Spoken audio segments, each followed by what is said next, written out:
కారకులు ఎవరనాలి? మేమేం రెస్ట్రిక్ట్ చేయలేదు వాళ్ళలాగా. ఇంట్లో నుంచి బయటకు రానిమని అనలేదు గదా! బాబు తక్కువ వెళ్ళండి. ఇది మా చేతుల్లో గూడా ఉండదు. పోలీసులు తీసుకునే నిర్ణయం అది. అసాంఘిక శక్తులేమన్నా వస్తాయేమో అని మీరు పోలీసులకు రూల్ చేసి, పోలీసులను బలవంతం పెట్టి చేశారు. మేము పోలీసులకు ఎప్పుడు అలా చేయలేదు.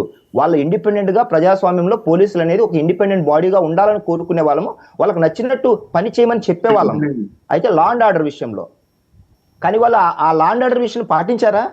బాబు మీ ఊరు సరిపోదది. బయట బహిరంగ సభ పెట్టుకోండి కావాలంటే నేను కావాలంటే వివేక్ బాబు అనుమతి గారు, ఇస్తానని ఎస్పీ సరే అవన్నీ ఓకే. ఇప్పుడు లా అండ్ ఆర్డర్కి సంబంధించి మనం మాట్లాడుకుంటున్నాం కాబట్టి identification of 15,000 anti social elements ఈ ప్రక్రియ మొదలైందా? ఇప్పటివరకు నాకు తెలిసి ఒక్కళ్ళని అరెస్ట్ చేశారు. ఇంకా 14,999 మంది ఉన్నారు అసాంఘిక శక్తులు. వీళ్ళు ఏం చేస్తున్నారంటే, మీరు జాగ్రత్తగా డాట్స్ని కనెక్ట్ చేస్తే గుంటూరు మిర్చియాడ్ దగ్గర మొదలైన ఈ అసాంఘిక శక్తుల ప్రయాణం జర్నీ అనంతపురం రాప్తాడు దగ్గర కనపడింది. మళ్ళీ ఈ 15,000 మంది సైన్యం అక్కడి నుంచి ప్రకాశం జిల్లా పొదిలి వచ్చారు.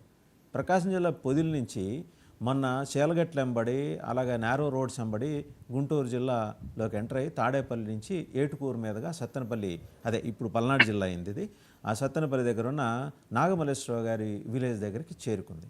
ఇది రకరకాల మార్గాలు మనకి గుర్తుంటే ఒకసారి మందకృష్ణ మాదిగ గారు సెక్రటేరియట్ని చుట్టుముట్టడానికి ఒక 5-6 ఏళ్ల క్రితం అనుకుంటా పొలాల గట్లంబడి విజయకిరణ్ గారికి బాగా ఐడియా ఉంటుంది, వారు కూడా ఆ జిల్లాయే కాబట్టి, ఎలా తన మొత్తం వాళ్ళ క్యాడర్స్ని దింపారో ఆ తరహాలో ఒక మిలిటెంట్ తరహాలో జరిగింది. మొన్న జరిగింది కూడా ఈ చొరబాటు అనేది.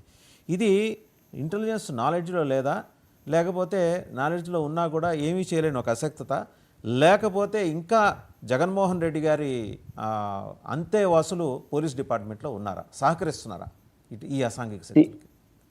అన్ని మీరు చెప్పిన పాయింట్స్లలో 90% వ్యాలిడ్ ఉన్నాయి and it is correct also.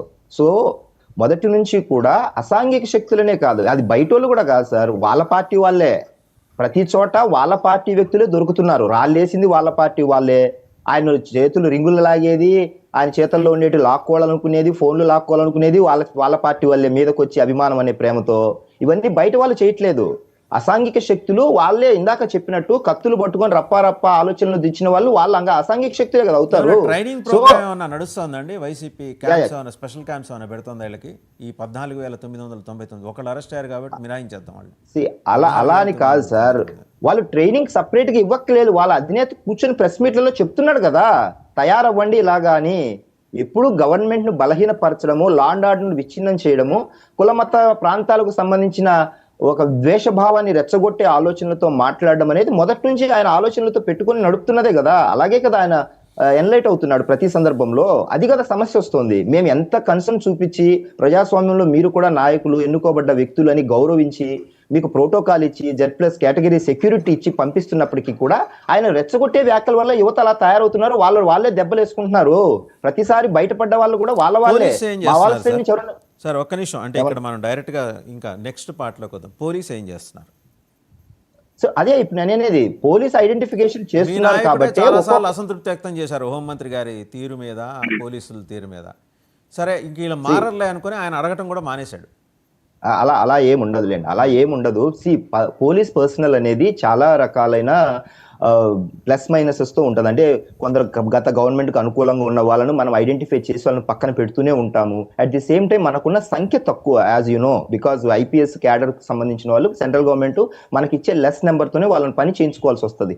అందరినీ పక్కన పెట్టిస్తే ఉన్న వాళ్ళకు ఒక రకమైన మంచి పని చేసే వాళ్ళకు రివార్డులు ఇస్తూనే, బాగలేని వాళ్ళని పక్కన పెడుతూనే ఇంకొంచెం మన పోలీస్ పర్సనల్ పెంచుకోవాల్సిన అవసరం ఉంది. అది మన చేతుల్లో లేదు కదా. సో ఆ స్థాయి క్యాడర్ కు సంబంధించిన వ్యక్తులు కూడా క్లీన్ గా పని చేస్తే మనకు ఇలాంటి సమస్యలు రావు.